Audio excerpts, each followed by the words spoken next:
સાચો વૈષ્ણવ કોને કહેવાય? આપણે કપાળમાં તિલક કરી, ગળામાં તુલસીની માળા ધારણ કરી વૈષ્ણવ તો થયા, પણ હજુ સુધી આપણા હૃદય પથરા જેવા છે. હજુ સુધી હૃદય પીગળ્યા નથી. કેટલા કે ને હું 25 વર્ષથી રોજ મંદિર જાઉં છું, મેં નિયમ તોડ્યો નથી ક્યારે. 25 વર્ષથી રોજ મંગળાના દર્શન કરું છું. અભિનંદન આપવા જોઈએ. અને એનું પ્રમાણ પૂરે છે કોણ? તો મંદિરના પગથિયા એનું પ્રમાણ પૂરે છે કે રોજ 25 વર્ષથી મારા ઉપર અવર જવર કરે છે, તો મને ખાડા પડી ગયા. તો એ દર્શન કરનારાને જઈને પૂછજો કે 25 વર્ષથી તમે મંદિર ઉપરના પગથિયા ઉપર અવર જવર કરો છો, તો અવર જવર કરવાથી એ પગથિયાને ખાડા પડ્યા, તો તમારા હૃદયમાં ખાડા પડ્યા ખરા? હજુ તો હૃદય પથરા જેવું છે, કારણ હજુ સુધી વૈષ્ણવતા નથી જાગી. દ્રૌપદી વૈષ્ણવ છે. દ્રૌપદીએ જોયું અશ્વસ્થામાને ઢસડીને લાવે છે પોતાનો અર્જુન. દોડતી ગઈ દ્રૌપદી, અરે સ્વામીનાથ, આ શું કરો છો તમે? આવી રીતે કોઈને લવાય? ઢસડીને લવાય? છોડી દો, છોડી દો. અરે આ તો ગુરુપુત્ર છે, વંદનીય છે, પૂજનીય છે, એમને વંદન કરી દો, એમની માફી માંગી લો. અર્જુને કીધું, અરે દ્રૌપદી, તું જેને વંદનીય પૂજનીય કહું છું ને, એ તારા દીકરાને મારનારો હત્યારો છે. બોલ, એને શું શિક્ષા કરું? દ્રૌપદી કીધું, નહીં, મારે કોઈ જ શિક્ષા નથી કરવી, એને જીવતો છોડી દો, જીવતો છોડી દો. બોલો, આ જગ્યાએ આપણે હઈએ તો આપણે તો એક જ કહીએ, બસ એને મારો, મારો, મારો. કારણ હજુ આપણામાં વૈષ્ણવતા નથી. દ્રૌપદી વૈષ્ણવ છે.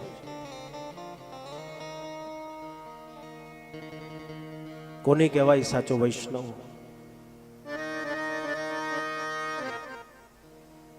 કપાળમાં તિલક કરી, ગળામાં તુલસીની માળા ધારણ કરી આપણે બહારથી વૈષ્ણવ થયા, પણ સાચો વૈષ્ણવ કોને કહેવાય? બહારથી ભલે આપણે વૈષ્ણવ જેવા ન દેખાઈએ, પણ તમારા અંતરથી વૈષ્ણવતા જગાડો. વૈષ્ણવ એટલે કેવલ કુળથી નહીં,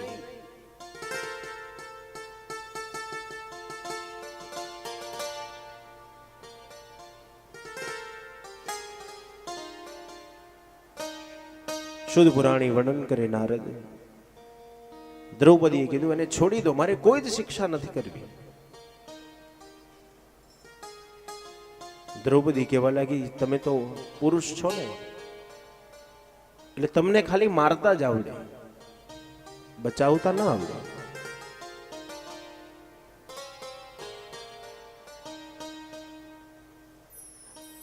પણ હું એક સ્ત્રી છું, અને સ્ત્રીની સાથે એક માં પણ છું. 5 દીકરાઓ મારા મૃત્યુ પામ્યા છે, એનું દુઃખ હું અત્યારે સહન કરી રહી છું. અને જો રખે એની માને ખબર પડે કે એનો એકનો એક દીકરો એને છોડીને જતો રહ્યો, તો એ માને કેટલું દુઃખ થાય.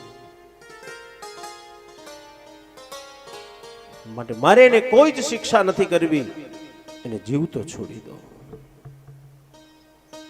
અર્જુનને બરાબર ચુકાદો ના મળ્યો, એટલે અર્જુન હાઈકોર્ટમાં અપીલ કરી. ભગવાન દ્વારિકાધીશની પાસે ગયો.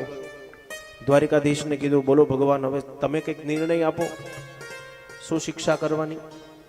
ભગવાને તુરંત નિર્ણય આપી દીધો, હત્યાની સામે હત્યા થવી જોઈએ.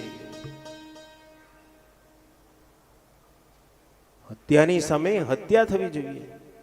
બોલો, આવું સાંભળ્યા પછી આપણને કેવો વિચાર આવે કે ભગવાને બ્રાહ્મણની હત્યા કરવાનું કહ્યું? પણ હત્યામાં ફરક છે. આપણે હત્યા એટલે ખાલી શસ્ત્રથી જ હત્યા સમજીએ છીએ, પણ ભગવાને કઈ હત્યા કરી? શસ્ત્રથી નહીં, શબ્દથી હત્યા કરી. અશ્વસ્થામાનું અપમાન કર્યું. અશ્વસ્થામાની શિખા કાપી નાખી. બ્રાહ્મણ તો છીનવી લીધું.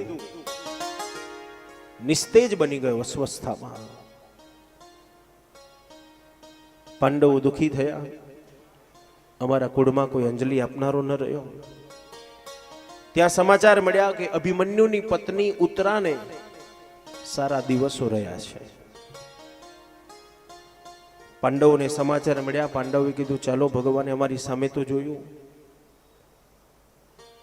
અશ્વસ્થામાને સમાચાર મળ્યા અને અશ્વસ્થામા અપમાનનો બદલો અપમાનથી લેવા ગયો.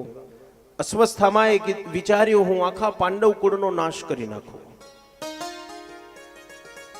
અને અશ્વસ્થામાએ બ્રહ્માસ્ત્ર છોડ્યું.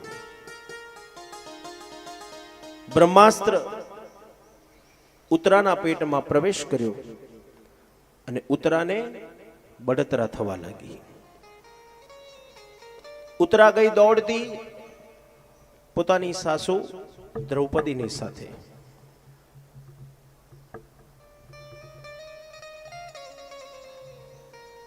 દ્રૌપદીને જઈને ઉત્તરા કહેવા લાગી, માં, મને પેટમાં બળતરા થાય, પેટમાં બળતરા થાય. અહીંયા સમાજે તમને બધાયને આ ડિગ્રી આપી છે.